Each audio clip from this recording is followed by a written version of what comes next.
दोस्तों, आज की कहानी है लड़के की शराब पीने की खबर मिलते ही लड़की ने शादी करने से किया इनकार। कहानी पसंद आए तो वीडियो को लाइक और सब्सक्राइब जरूर करना।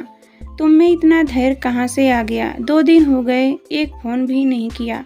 विनय झल्लाहट दबा कर बोला। नारी का धैर्य तुमने अभी देखा ही कहाँ है। वैसे भी मैं तुम्हारे साथ थी भी कहाँ, बस एक भीड़ का हिस्सा थी। वृंदा का स्वर शांत था। क्या मतलब है? ऐसे कैसे कह सकती हो? परसों मिले थे तो कोई लड़ाई झगड़ा नहीं हुआ था। मैंने तुम्हें कुछ कहा भी नहीं जिससे तुम्हें गुस्सा आए। कहने की जरूरत नहीं होती। पिछले 6 महीने से तुम लगातार मुझे अनदेखा करते आ रहे हो और मैं हमेशा सिर्फ तुम्हारे बारे में सोचती रहती हूँ। परसों भी अपनी किसी न किसी महिला मित्र से तुम फोन पर बातें कर रहे, मानो मैं तुम्हारे साथ थी ही नहीं। वह तो मेरी लाइन ही ऐसी है, पर मैं तो पूरी तरह तुम्हारे सुख दुख में भागीदार बनकर समर्पित रही। जब भी तुम्हें कोई काम पड़ा तुम मुझे कह देते और तुम्हारा वह काम करते हुए मुझे लगता कि मैं प्यार के लिए अपना फर्ज निभा रही हूँ। यार, ऐसा कुछ भी नहीं है। अच्छा, तुम कल मिलो, ये बेकार की बातें हैं, इन्हें दिमाग से निकालो। कुछ भी नहीं बदला है अभी। ऑफिस में काम है, फिर बात करेंगे, कहकर वृंदा मोबाइल ऑफ करती हुई दफ्तर में लौट आई। अपनी कुर्सी पर बैठी वृंदा सोचने लगी कि किसी विनय ने 2 साल पहले शुरुआती दौर में कितनी कोशिश करके उससे संपर्क बढ़ाया था। नौकरी करने के बाद जब वृंदा ने अपनी कहानी छपवाई तो उसको लगा था कि वह हवा में उड़ रही है। पहली ही कहानी किसी प्रतिष्ठित पत्रिका में छप जाए और प्रशंसा के सैकड़ों पत्र मिले तो मन तो उड़ेगा ही।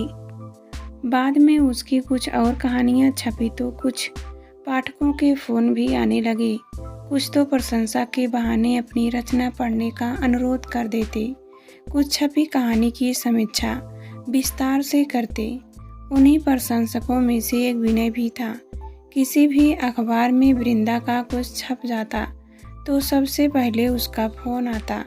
एक दिन उसने पूछ ही लिया, आप क्या हर महिला लेखिका को फ़ोन करते हैं? मेरे अलावा दूसरे लेखकों को भी पढ़ते हैं क्या मैडम? मैं पत्रकार हूँ, साहित्य पृष्ठ में मैं तैयार करता हूँ, बाकी पत्र पत्रिकाओं में क्या जा रहा है उसकी पूरी जानकारी मुझे रहती है। क्या आप मेरी कहानियों को संभाल कर रखते हैं? वृंदा ने झिझकते हुए कहा, मैं आपका ज़बरदस्त प्रशंसक हूँ, बताइए क्या सेवा है? आपके यहाँ से प्रकाशित पत्रिका के पिछले अंक में मेरी एक कहानी छपी है, उसकी एक भी प्रति मेरे पास नहीं है। क्या आप एक प्रति भिजवा देंगे? शायद पोस्टमैन ने रख ली होगी। और अगले दिन विनय मेरे ऑफिस के रिसेप्शन पर बैठा था। हम दोनों चाय पीने के लिए पास के रेस्तरां में बैठे तो विनय का फ़ोन बार बार बज उठता। किसी मित्र का फ़ोन है क्या? सुन लो। नहीं, बड़ी मुश्किल से आपसे मिलना हो पाया है, बाद में फ़ोन सुन लूँगा। मुझे आपकी कहानियाँ सच में बहुत अच्छी लगती हैं और प्रभावित भी करती हैं। बाकी लेखिकाएँ नारी विषर्म के नाम पर मीडिया से जुड़ा जो कुछ लिख रही हैं वह पढ़ा नहीं जाता है। मुझे भी लगता है कि नारी आंदोलन को व्यवसाय बना लिया गया है। ऐसी औरतें नारी मुक्त का झंडा उठाए हुए हैं जो खुद कब की आज़ाद हो चुकी हैं। आप समाज के सभी पत्रों को लेती हैं। हमारे परिवार के ढांचे को तोड़ने वाले साहित्य का क्या फ़ायदा? कुछ लेखिकाएं लिव इन रिलेशन को मुद्दा बनाकर लिख रही हैं तो कुछ कई पुरुषों के साथ यौन संबंधों पर। हम कह सकते हैं कि आपस में वादा और विश्वास होने की बातें कहीं खोती जा रही है। एक कथाती लेखिकाएं महिलाओं के किस वर्ग को चित्रित कर रही थी। इनकी चकाचौंध में समस्याओं का सामना करने वाली निम्न और मध्यम वर्ग की महिलाओं पर ध्यान ही नहीं दिया जाता। वृंदा जोश में बढ़ती जा रही थी। मैडम, आज मेरा इंटरव्यू है, अब निकलता हूँ। अब तो आपसे मिलना जुलना होता ही रहेगा। यह कहकर विनय फटाफट चला गया। फिर तो वृंदा को मानो बात करने के लिए बेहद सुलझा हुआ अपनी तरह की सोच वाला साथी मिल गया और घर ऑफिस के बधे बधाए ढांचे में सामाजिक चर्चाओं के लिए कोई भी नहीं था। पर विनय के साथ चर्चाओं का दायरा जल्दी ही टूट गया। बौद्धिक चर्चाएं स्त्री पुरुष के परस्पर आकर्षण पर आकर रुक गई। साहित्य जीवन से ही तो बना है, मगर विनय फ्रीलांसर था, इसलिए उसने साफ कह दिया कि वह कहीं पक्की नौकरी लगने तक उसे शादी के लिए रुकना होगा। विनय ने भी हिंदी और अंग्रेजी साहित्य पढ़ा था, पर उसे सरकारी नौकरी से चिढ़ थी। पत्रकार को जो आज़ादी है वह और किसको है? फिर पावर भी तो है। सत्ता के साए में रहने वाले बड़े बड़े लोगों से मिलने और बात करने का मौका जिस सहजता से एक पत्रकार को मिलता है, वह दूसरों को कहाँ मिलता है। विनय को एक न्यूज़ चैनल में नौकरी मिली तो उसका व्यक्तित्व निखर गया और उसी के साथ उससे संपर्क बढ़ते जा रहे थे। उस दिन लंच में वे दोनों पार्क में बैठे थे तो विनय फ़ोन सुनने लगा। ग्रुप के मित्रों की आपसी खटपट को लेकर वह नीता से 20 मिनट तक बात करता रहा। धीरे धीरे अलग अलग नामों के फ़ोन आने लगे।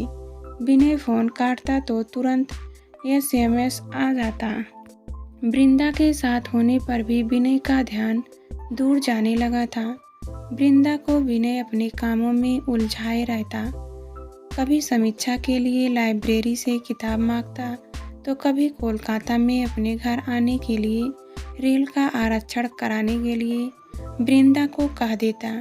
वह लंच में आधा आधा घंटा उसका इंतज़ार करती रहती और जब विनय आता तो फ़ोन पर कोई ना कोई डिस्टर्ब करता रहता।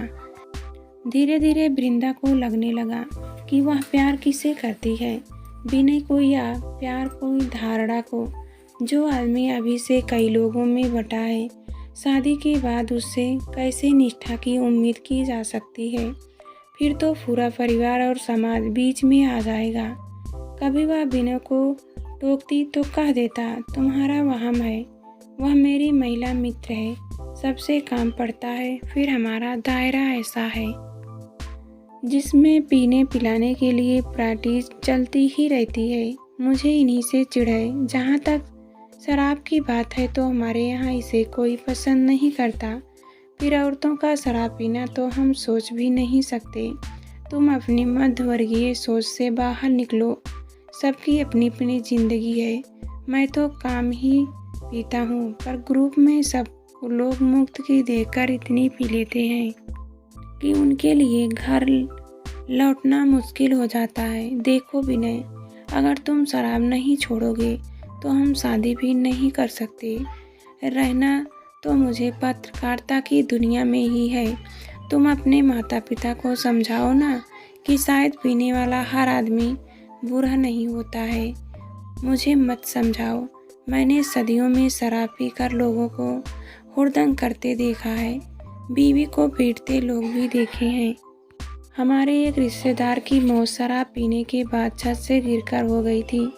जब मैं ही तुमसे कन्विंस नहीं हो पा रही हूँ तो मम्मी पापा को कैसे करूँ?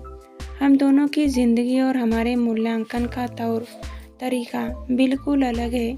जो चीज़ तुम्हें सामान्य लगती है वह मेरे लिए अजीब हो गई है। फिर तुम सिर्फ मेरे नहीं हो, बल्कि नीता, पिंकी, श्वेता यानी एक साथ कितनी लड़कियों से दोस्ती की हुई है जो तुम्हारे करीब आने के लिए एक दूसरे को पछाड़ने में लगी हुई हैं। उनके साथ काम के सिलसिले में बाहर जाना होता है। फिर मैं ही इतना हैंडसम और बैड बिल्कुल कि सभी मुझे पसंद करती हैं। पर मैं शादी तो तुमसे ही करूँगा। वृंदा का फ्रेंडनेशन बढ़ने लगा था। विनय का फ़ोन अक्सर व्यस्त मिलने लगा। कहीं उसकी सरकारी नौकरी के कारण ही तो उससे वह शादी करने के लिए जिद पर अड़ा हुआ है। फिर वृंदा की कहानियों और व्यक्तित्व की जो तारीफ शुरू में होती थी वह क्या था? शायद फ्लर्ट करने का तरीका। जिन सामाजिक महिला कार्यकर्ताओं लेखिकाओं की शुरू में विनय आलोचना करता था, हमेशा उन्हीं के बीच तो रहता है। वह रिश्ता शायद दोनों के लिए औपचारिक संसार का आकर्षण है। वृंदा मुलाकातों में खुद के लिए विनय के मन में जगह दृढ़ता, मगर वहाँ उसे भीड़ नजर आती। शाम को विनय का फ़ोन फिर आया। कल लंच में मिलो ना।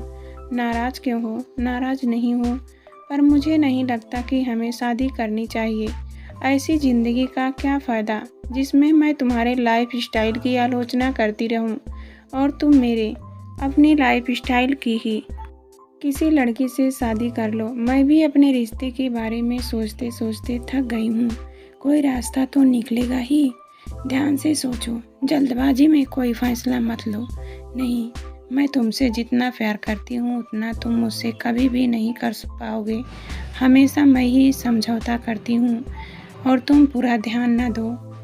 ऐसा कब तक चलेगा? कहकर वृंदा ने फ़ोन काट दिया। अचानक उसने राहत की सांस ली। रुलाई फूट रही थी, मगर प्यारे रिश्ते की छाया के पीछे कब तक भागा जा सकता है? एक कविता की पंक्ति मन में उभरी। मेरा तेरा रिश्ता तू मैं कर रहा है। मैं तू करती रही, तू मैं करता रहा।